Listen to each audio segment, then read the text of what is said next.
ഇസ്ലാമിലെ സക്കാത്ത് ശേഖരണവും വിതരണവും ഏത് രീതിയിലാകണം എന്നാണ് നമുക്ക് പറയാൻ. ഈ 100 കുടുംബങ്ങളുള്ള മഹലിൽ 10 സമ്പന്നരായ ആളുകളുണ്ട്.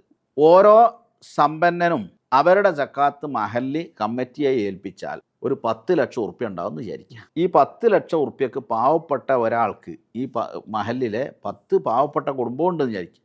ഈ കൊല്ലൊരു വീടുണ്ടാക്കി കൊടുത്ത്, അല്ലെങ്കിൽ അയാൾക്ക് ജീവിക്കാൻ പറ്റുന്ന ഒരു യന്ത്രമോ വാഹനമോ മേടിച്ചു. അപ്പോൾ ആ മഹല്ലിലെ പാവപ്പെട്ടവർ 10 എന്നുള്ളത് ഈ കൊല്ലം സക്കാത്ത് കൊടുക്കുന്നവർ 9 ചുരുങ്ങും.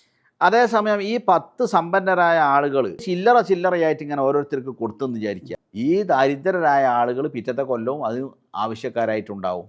സക്കാത്ത് കൊണ്ട് ഉദ്ദേശിക്കപ്പെടുന്ന ആ ലക്ഷ്യം സാക്ഷാത്കരിക്കാൻ ഏറെ ഉപകരിക്കുന്നത് സംഘടിതമായ ശേഖരണവും സംഘടിതമായ വിതരണവും ആണ്. ഈ ബിസിനസ്സുകാരൊക്കെ ഇപ്പോഴും ചോദിക്കുന്നത് ഒരുപാട് പൈസ കിട്ടാനുണ്ടാവും, അവിടെ ഇവിടെയൊക്കെ ആയിരിക്കും കിടക്കുന്നത്. ആ കടത്തിന് നമ്മൾ കിട്ടാനുള്ള സംഖ്യയുണ്ടോ, ആ സംഖ്യക്ക് നമ്മൾ പണ്ഡിതന്മാര് അതൊക്കെ വളരെ കൃത്യമായി കിട്ടാനുള്ള കടത്തെ 2 ഇനമായി തരംതിരിച്ചിട്ടുണ്ട്.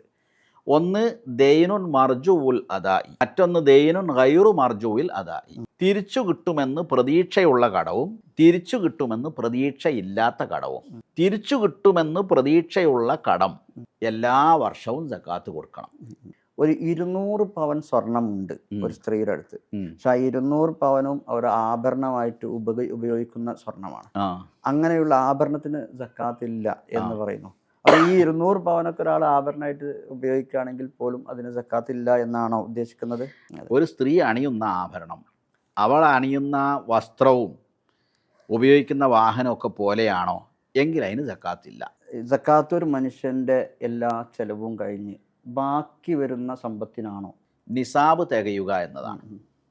നിസാബ് എന്ന് പറഞ്ഞാൽ ഒരാളുടെ സമ്പത്തിന് സക്കാത്ത് ബാധകമാകുന്ന ഏറ്റവും മിനിമം ആണ് പരിധി. ഇപ്പോൾ ആടാണ് നിങ്ങളുടേതെങ്കിൽ 40 ആട് എന്നുവെച്ചാൽ 39 ആടുള്ള ഒരാൾ സക്കാത്തിനെ പറ്റി ചിന്തിക്കേണ്ടതില്ല എന്നർത്ഥം. സക്കാത്ത് ഇൻകം ടാക്സ് അല്ല, വെൽത്ത് ടാക്സ് ആണ്.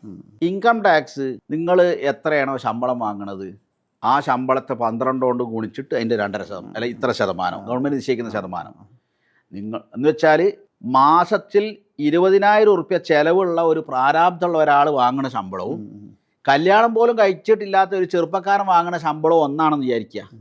ഇൻകം ടാക്സ് രണ്ടാക്കും ഒരേ മാതിരിയാണ്. ഇസ്ലാം അങ്ങനെയല്ല, അതൊരു നീതിയല്ലല്ലോ.